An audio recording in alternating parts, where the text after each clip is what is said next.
नमस्ते, प्रणाम, हर हर महादेव। कैसे हैं आप सब? मस्त होंगे, स्वस्थ होंगे, अपने अपने कार्यों में व्यस्त होंगे। मैं राजीव रंजन तिवारी आपके अपने यूट्यूब चैनल ज्ञान मस्ती विथ राजीव क्लासेस में स्वागत करता हूं एवं झारखंडी जोहार करता हूं। रख हौसला वो मंजर भी आएगा, रख हौसला वो मंजर भी आएगा, प्यासे के पास चलकर समुंदर भी आएगा, और थक कर न बैठे मंजिल के मुसाफिर, मंजिल भी मिलेगी और मिलने का मजा भी आएगा। मेरे प्यारे भाई, पिछले क्लास में हम लोग जनगणना का क्लास समाप्त कर चुके हैं और मुझे उम्मीद होगा कि आप लोग जनगणना का क्लास देख चुके होंगे। बहुत ही अच्छे तरीके से पढ़ाया गया है, क्लास में याद भी कराया गया है। उसी तरीके से आज हम लोग झारखंड के वन्य जीव अभयारण्य एवं राष्ट्रीय उद्यान के बारे में देखेंगे। तो राष्ट्रीय उद्यान और वन्य जीव अभयारण्य के बारे में आज हम इस क्लास के माध्यम से देखने वाले हैं। बहुत ही रोचक जानकारी आपको मिलने वाला है इस क्लास के माध्यम से। तो आइए हम लोग देखते हैं झारखंड के वन्य जीव अभयारण्य।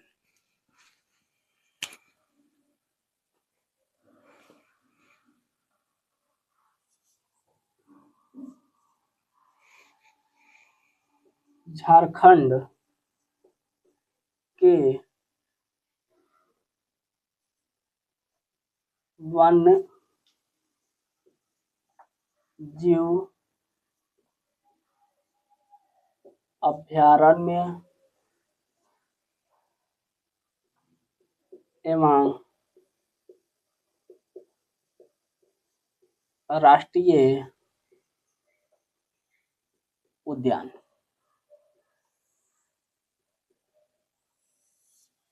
झारखंड के वन्य जीव अभयारण्य एवं राष्ट्रीय उद्यान।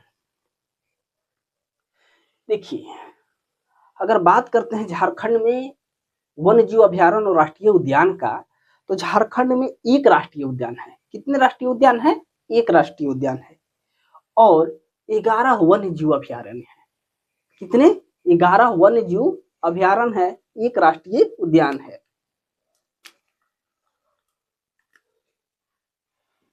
स्टार झारखंड में एक राष्ट्रीय उद्यान तथा 11 वन्यजीव अभयारण्य अवस्थित है।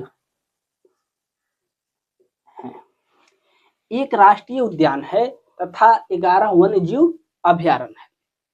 तो बात करते हैं कि राष्ट्रीय उद्यान और वन्यजीव अभयारण्य होता क्या है, दोनों में अंतर क्या है। दोनों एक जैसे लगते हैं पढ़ने में। देखिए, राष्ट्रीय उद्यान और वन्यजीव अभयारण्य में अंतर।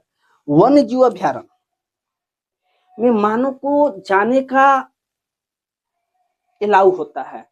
वन्यजीव अभयारण्य में मानव लोग घूम सकते हैं, जा सकते हैं कुछ पाबंदी के तहत। लेकिन राष्ट्रीय उद्यान में जाने के लिए मानव पे पाबंदी लगाया जाता है। मानव पे पाबंदी। राष्ट्रीय उद्यान का भूभाग सीमित होता है, या कह लिया जाए कि कितना से कितना है, वो राष्ट्रीय उद्यान का एक रोड मैप तैयार होता है। लेकिन वन्य जीव अभयारण्य का कोई रोड मैप तैयार नहीं होता है। तो इसी प्रकार हम लोग राष्ट्रीय उद्यान तथा वन्य जीव अभयारण्य के बारे में आगे पढ़ेंगे। तो झारखंड में एक राष्ट्रीय उद्यान तथा 11 वन्य जीव अभयारण्य अवस्थित है। तथा इसके बाद हम लोग देखेंगे कि झारखंड में जैविक उद्यान भी है। अनेक प्रकार के जैविक उद्यान है। राष्ट्रीय उद्यान है, वन्यजीव अभयारण्य है। अब बात करते हैं कि राज्य के 2.63% भूभाग पे अवस्थित है। राज्य के 2.63% भूभाग पर स्थित है। कितने भूभाग पे? 2.63% पे। एक और बात है, सन 2001 ईस्वी में देश का पहला गज आरक्षण कहाँ बनाया गया? झारखंड में। सन 2001 ईस्वी में देश का पहला गज आरक्षण यानी एलिफेंट रिजर्व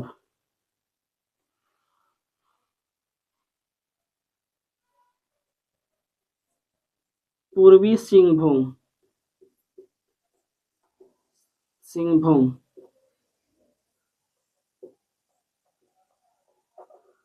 झारखंड में स्थित है। ये जो मेन पॉइंट है उसको हम लोग सबसे पहले देख लेते हैं।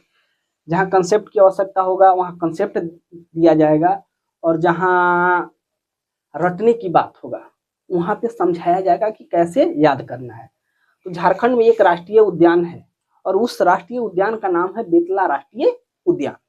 इसके बाद 11 वन्य जीव अभ्यारण्य अवस्थित है। तो 11 वन्य जीव अभ्यारण्य के बारे में भी बताएंगे, जैसे पलामू अभ्यारण्य, हजारीबाग, महुआ डार, लवालौंग, कोडरमा, ऐसे तमाम जानकारी आप लोग को देने वाले हैं इस वीडियो के माध्यम से। आप लोग लगातार इस वीडियो पे बने रहिएगा। इसके बाद अब हम लोग एक एक करके देखते हैं। तो चलिए हम लोग सबसे पहले राष्ट्रीय उद्यान देखते हैं।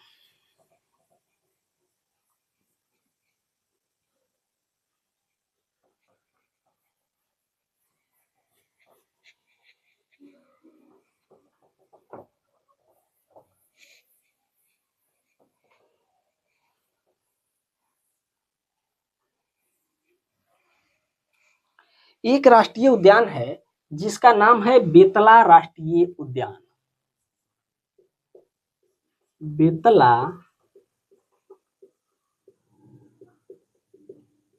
राष्ट्रीय उद्यान ये कहाँ है? झारखंड में है। कहाँ है?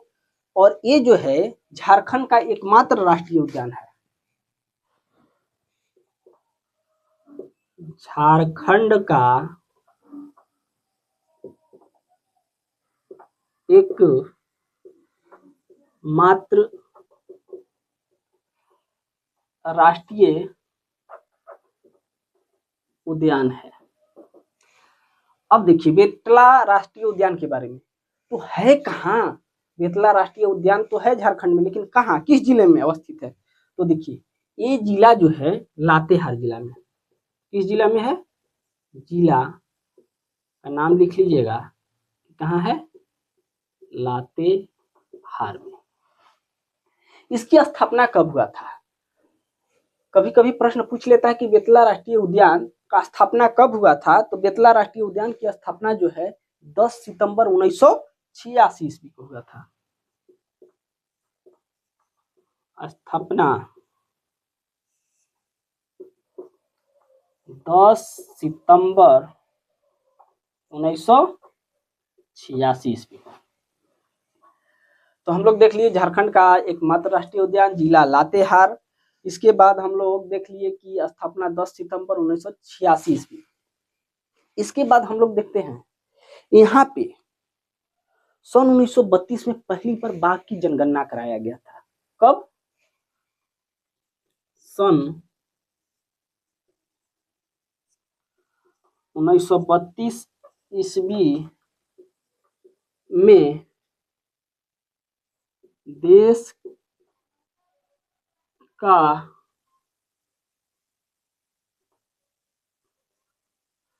पहला बाघ जनगणना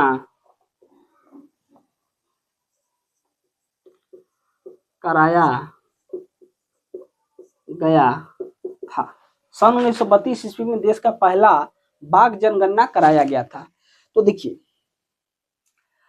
जनगणना सन 2032 ईस्वी में देश का पहला बाघ जनगणना कराया गया था। या जनगणना, जन व्यक्ति, गणना ही सही शब्द होगा, गणना यानी गिनती कराया गया था। इसके बाद आता है कि बाघ प्रोजेक्ट भी चलाया गया था। बाघ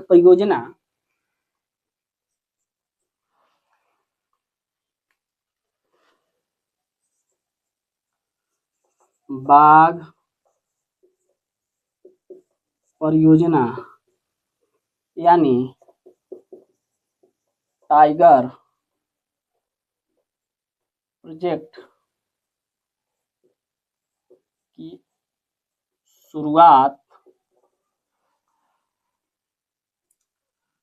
सन 1973-74 ईस्वी में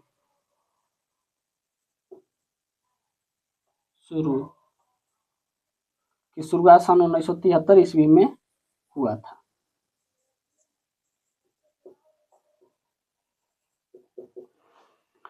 बाघ परियोजना यानी टाइगर प्रोजेक्ट की शुरुआत कब हुआ था? 1973-74 ईस्वी में। इसके बाद देखते हैं कि झारखंड में एकमात्र बाघ टाइगर रिजर्व है। झारखंड में जो है एकमात्र टाइगर रिजर्व है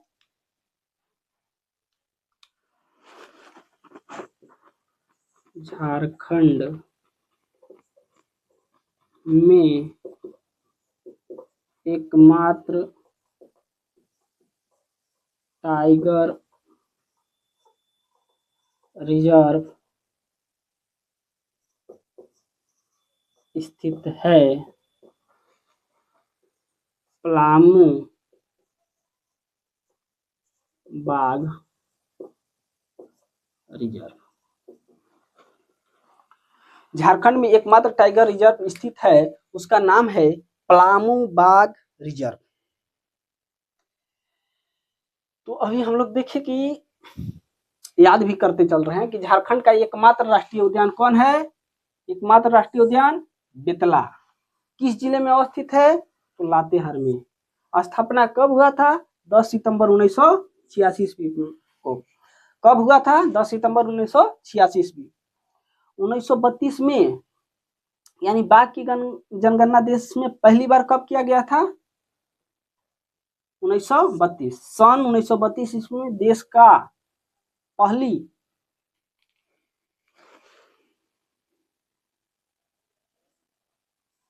बार बाघ गणना कराया गया था। बाघ परियोजना यानी टाइगर प्रोजेक्ट की शुरुआत कब हुआ था? 1973-74 ईस्वी में। कब? 1973-74 ईस्वी में। झारखंड में एकमात्र टाइगर रिजर्व स्थित है। उस टाइगर रिजर्व का क्या नाम है? पलामू बाघ रिजर्व। इतना जानकारी हम लोग देख लिए। अब आगे देखते हैं।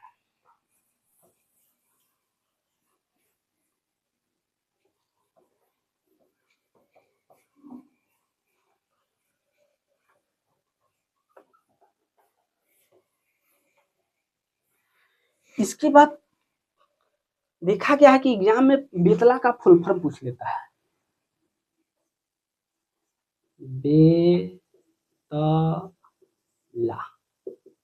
बेतला का फुल फॉर्म पूछ लेता है। देखिए, बेतला का फुल फॉर्म होता है, बी मतलब होता है बाइसन, ई का मतलब होता है एलिफेंट। क्या होता है? एलिफेंट। टी का मतलब होता है टाइगर। एल का मतलब होता है लियोपार्ड। क्या होता है? एल का मतलब होता है लियोपार्ड।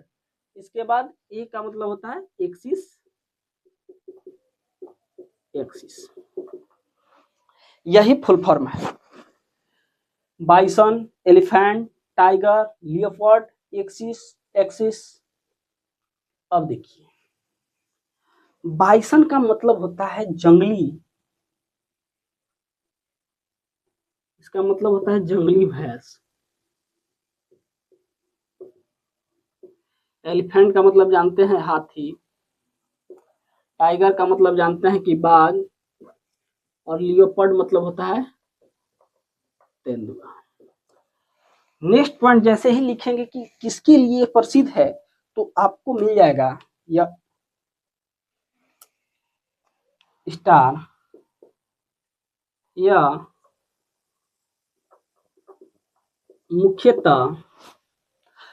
मुख्यतः बाघ, शेर, तेंदुआ, बाघ, शेर, तेंदुआ एवं जंगली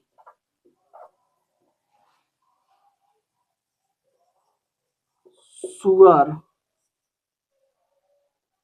जैसे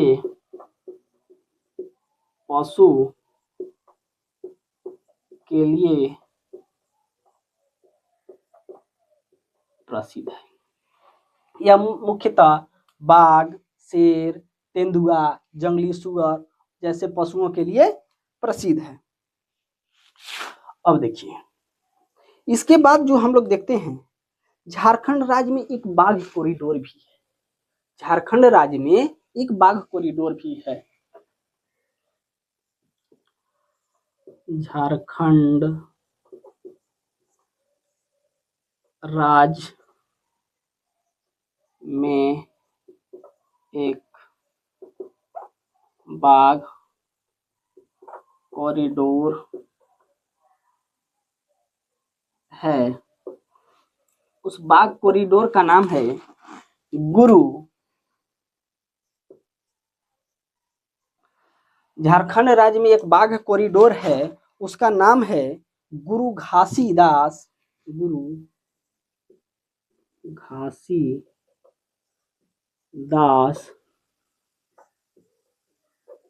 पलामू लावालोंग।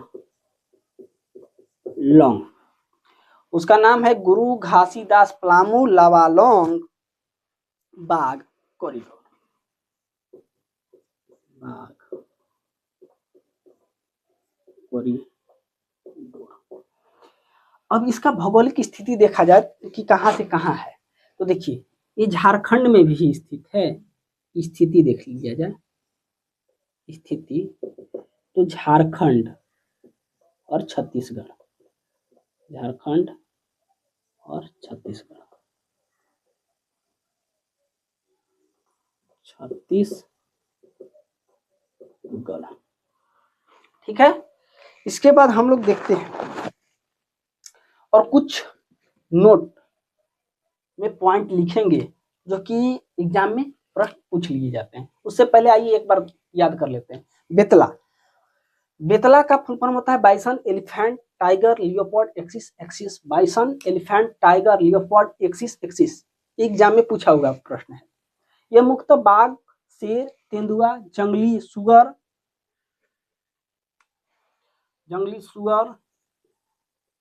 चीतल सुअर,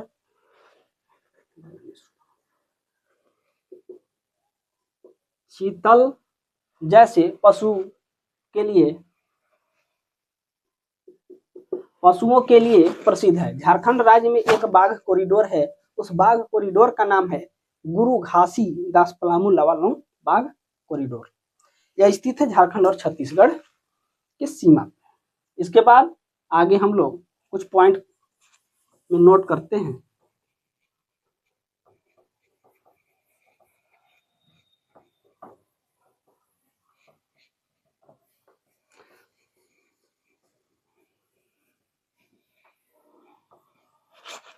समझ में आ रहा है ना?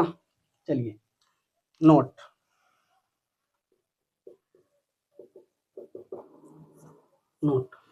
ये मोस्ट इंपोर्टेंट पॉइंट होगा। स्टार मार लीजिएगा और लिखिएगा कि महुआ डाँड़ अभयारण्य, महुआ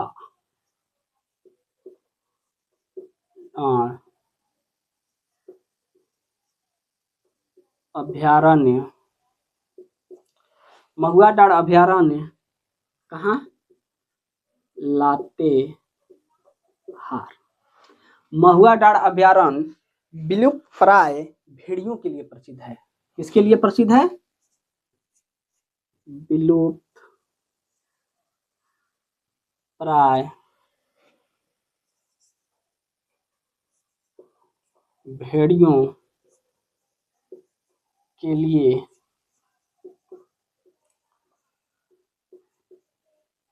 प्रसिद्ध है। इसके बाद नेक्स्ट पॉइंट देखते हैं हम लोग। इसके बाद हम लोग नेक्स्ट पॉइंट देखते हैं, उधवा झील पक्षी विहार। क्या? उधवा झील पक्षी विहार कहाँ स्थित है? उधवा झील पक्षी विहार जो है वो साहेबगंज में स्थित है। उधवा झील पक्षी विहार साहेबगंज कहाँ स्थित है? उधवा झील पक्षी विहार साहेबगंज में स्थित है। और ये जो है प्रवासी पक्षी के लिए प्रसिद्ध है। प्रवासी पक्षियों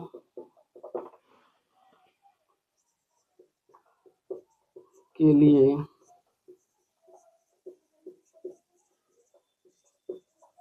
प्रसिद्ध है।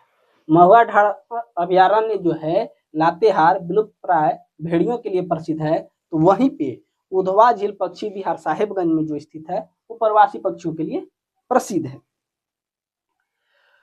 तो इसके बाद हम लोग चलते हैं वन्यजीव अभयारण्य देखेंगे। और वन्यजीव अभयारण्य की जो संख्या है वो 11 है। उसका हम लोग क्या करेंगे कि क्रम संख्या 11 देखेंगे। इसके बाद अभयारण्य का नाम देखेंगे। इसके बाद जिला, किस जिले में स्थित है, उसकी जो क्षेत्रफल कितने दूर में है, स्थापना किस वर्ष हुआ, किसके लिए प्रसिद्ध है। आइए हम लोग डायग्राम के माध्यम से समझते हैं। चलिए, ये रहा हम लोग का वन्यजीव अभयारण्य डायग्राम के माध्यम से। और डायग्राम के माध्यम से पढ़ना आसान होता है। अगर एक एक करके याद कीजिएगा तो थोड़ा सा कठिन होगा याद करने में, और डायग्राम से याद कीजिएगा तो बहुत चीज जो है वो सुलभ हो जाता है याद करने में। तो आइए हम लोग डायग्राम को याद करते हैं। यहाँ पे हम लोग को याद करना है। देखिए, पहला हम लोग देखेंगे पलामू अभयारण्य। पलामू अभयारण्य जो है वो पलामू में स्थित है। कहाँ स्थित है? पलामू। लेकिन यहाँ पे डाउट होता है, कोई कोई किताब में लातेहार भी दे दिया है, और साइट पे जाके देख रहे हैं तो वहां भी लातेहार।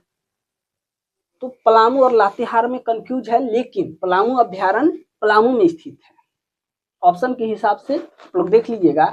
इसका क्षेत्रफल की अगर बात करते हैं तो 752.94 वर्ग किलोमीटर स्क्वायर में है। स्थापना इसका 1976 ईस्वी में। और ये जो है प्रमुख वन्य जीव वो हाथी और सांबर के लिए। लेकिन अब वैसे याद हम लोग नहीं करेंगे, याद करने का तरीका बताते हैं। सबसे पहले अभयारण्य का नाम और जिला पहले याद कर लेते हैं। पलामू अभयारण्य कहाँ? पलामू में। पलामू अभयारण्य कहाँ? पलामू में। हजारीबाग अभयारण्य हजारीबाग में। नाम से ही पता चल रहा है कि पलामू अभयारण्य पलामू और हजारीबाग अभयारण्य हजारीबाग। यहाँ पे कोई डाउट नहीं है। इसके बाद देखते हैं महुआ डाँड़ भेड़िया अभयारण्य। अभी जस्ट बताए थे कि महुआ डाँड़ भेड़िया अभयारण्य भेड़ियों के लिए वो है, विलुप्त प्राय भेड़ियों के लिए प्रमुख है। तो वो कहाँ है? तो लातेहार में। महुआ डाँड़ भेड़िया अभयारण्य कहाँ? लातेहार में। डालमा अभयारण्य, डालमा अभयारण्य पूर्वी सिंहभूम में स्थित है। डालमा अभयारण्य पूर्वी सिंहभूम। गौतम बुद्ध अभयारण्य, गौतम बुद्ध अभयारण्य कहाँ? कोडरमा में। गौतम बुद्ध अभयारण्य कहाँ? कोडरमा में। तोपचाची अभयारण्य, तोपचाची अभयारण्य कहाँ? धनबाद। तोपचाची अभयारण्य कहाँ? धनबाद। इसके बाद हम लोग आगे बढ़ते हैं तो लावालौंग अभयारण्य। लावालौंग अभयारण्य जो है वो चतरा में स्थित है। कहाँ है? चतरा में। ये बहुत इम्पोर्टेंट कहिए टॉपिक है, कभी कभी मिलान के लिए दे दिया जाता है, आप लोग को मिलान करना पड़ता है, तो अगर आप लोग याद कर लेते हैं तो अच्छा होगा। तोपचाची अभयारण्य कहाँ? धनबाद। लावालौंग अभयारण्य कहाँ? चतरा। पारसनाथ अभयारण्य गिरिडीह। कोडरमा अभयारण्य कोडरमा। पालकोट अभयारण्य गुमला। उधवा झील पक्षी विहार साहेबगंज। तो ये रहा जिला का क्रम। फिर हम लोग देखेंगे पलामू अभयारण्य, हजारीबाग अभयारण्य, महुआ डांड़ अभयारण्य, डालमा और गौतम बुद्ध अभयारण्य। ये जो 5 है, इसका जो स्थापना हुआ था 1976 ईस्वी में। देख लीजिए,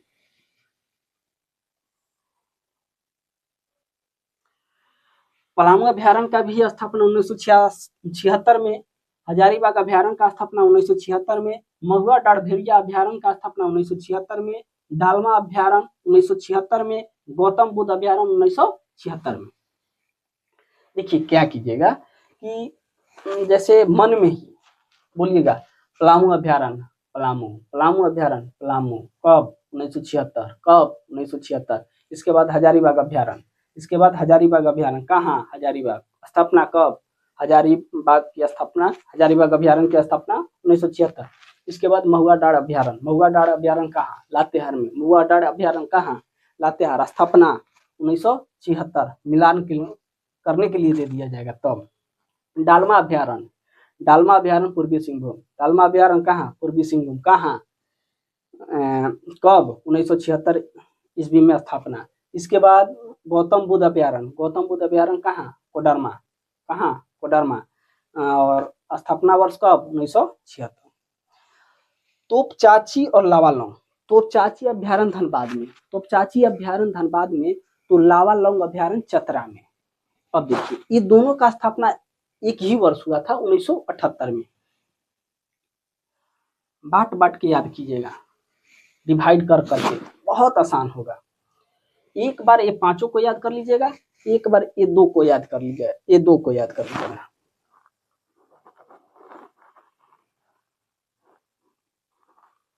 ऊपर नीचे लिखा गया है, ये 2 को याद कर लीजिएगा, ठीक है। इसके बाद देखिए तोपचाची अभयारण्य धनबाद, तोपचाची अभयारण्य कहाँ? धनबाद। लावालौंग अभयारण्य कहाँ? चतरा। दोनों का स्थापना वर्ष कब? 1978। इसके बाद हम लोग नेक्स्ट देखेंगे पारसनाथ अभयारण्य और कोडरमा अभयारण्य। पारसनाथ अभयारण्य और पारसनाथ का शिखर आप लोग देखे होंगे कि गिरिडीह में स्थित है, तो उसी से रिलेटेड है। पारसनाथ अभयारण्य कहाँ? गिरिडीह। और स्थापना 1984 ईस्वी। स्थापना कब? 1984 ईस्वी। गिरिडीह के बगल में ही है कोडरमा, और कोडरमा अभयारण्य खुद अपने जिले के नाम पे है। तो कहाँ? कोडरमा अभयारण्य कोडरमा। उसका स्थापना 1985, एक वर्ष बाद हुआ था। तो ये दोनों को एक साथ याद कीजिएगा, ये दोनों को एक साथ याद कीजिएगा, यहाँ देखिए, ठीक है। इसके बाद देखिए पालकोट अभयारण्य और उधवा झील पक्षी विहार, ये दोनों को एक साथ याद करना है। तो पालकोट अभयारण्य जो है गुमला में है, और उधवा झील पक्षी विहार कहाँ है? साहेबगंज में। कहाँ है? साहेबगंज। बस वही पालकोट अभयारण्य गुमला 1990, और ये जो है उधवा झील पक्षी विहार 1991, एक वर्ष का गैप, ठीक है।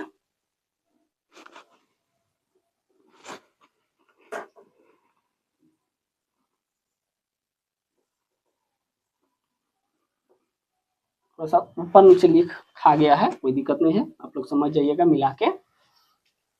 इसके बाद पालकोट अभयारण्य कहाँ? गुमला में 1990। कब स्थापना हुआ था? 1990। उधवा झील पक्षी विहार कब? 1991। और कहाँ? साहेबगंज। ये दोनों के एक साथ, ये पांच को एक साथ, ये 2 के एक साथ, ये 2 के एक साथ, और ये दोनों को एक साथ। ये तो रहा जिला और स्थापना। और क्षेत्रफल का भी पूछ लेता है, और ये भी बोल देता है कि मैंने सबसे पुराना अभयारण्य कौन है, तो सबसे नवीनतम, या किसका क्षेत्रफल कितना, ऐसे करके प्रश्न पूछ लेता है। तो देखिए अगर सबसे पुराना अभ्यारण्य झारखंड में पूछ लिया जाए तो पलामू ही है। कौन है? पलामू। पलामू। और ये है सबसे पुराना, सबसे पुराना अभ्यारण्य। ये प्रश्न पूछा हुआ है। इसका क्षेत्रफल सबसे बड़ा है 752.94%, 752.94% सॉरी 94 वर्ग किलोमीटर स्क्वायर। पलामू के बाद देखिएगा तो एक आएगा आप लोग को 196 यानी 211 लावालौंग। पलामू के बाद किसका क्षेत्रफल ज्यादा है? तो लावालौंग, यानी लावालौंग चतरा, लावालौंग चतरा। तो ये दो देख लिए। सबसे कम किसका? उधवा झील पश्चिम बिहार का 5.65 वर्ग किलोमीटर स्क्वायर। इसके बाद कम से ऊपर गिरिडीह का है और पारसनाथ अभ्यारण्य 49.33%। यही 3-4 पूछता है। इसके बाद अगर मिलाने के लिए बोल दिया जाए तो अगर बड़ा क्षेत्रफल में तो सबसे पहले पलामू आ जाएगा। देखिए यहीं से प्रश्न निकलता है, सबसे पहले पलामू आ जाएगा। इसके बाद यहाँ देखिए आ जाएगा आप लोग को तोपचाची अभ्यारण्य धनबाद, लावालौंग अभ्यारण्य चतरा, लावालौंग अभ्यारण्य चतरा, लावालौंग अभ्यारण्य चतरा।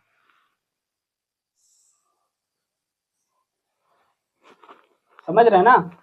इसके बाद आप लोग के आ जाएगा डालमा, डालमा अभ्यारण्य पूर्वी सिंहभूम 193.22 वर्ग किलोमीटर स्क्वायर। देखिए पलामू अभ्यारण्य जो है वो हाथी और सांबर के लिए प्रसिद्ध है। किसके लिए? हाथी और सांबर के लिए। तो हजारीबाग अभ्यारण्य जो है वो तेंदुआ, हिरण और सांबर के लिए प्रसिद्ध है। तेंदुआ, हिरण और सांबर के लिए। इसके बाद हम लोग महुआ डाँड़ अभ्यारण्य, तो महुआ डाँड़ अभ्यारण्य बताए थे भेड़िया और हिरण के लिए मुख्यतः प्रसिद्ध है। इसके बाद बताए थे डालमा अभ्यारण्य जो कि हाथी और तेंदुआ, हिरण के लिए प्रसिद्ध है। इसके बाद गौतम बुद्ध अभ्यारण्य कोडरमा चीतल, सांबर, नीलगाय के लिए प्रसिद्ध है। इसके बाद तोपचाची अभ्यारण्य तेंदुआ, हिरण और जंगली भालू के लिए प्रसिद्ध है। आप लोग लिख लीजिएगा कॉपी में। इसके बाद लावालौंग अभ्यारण्य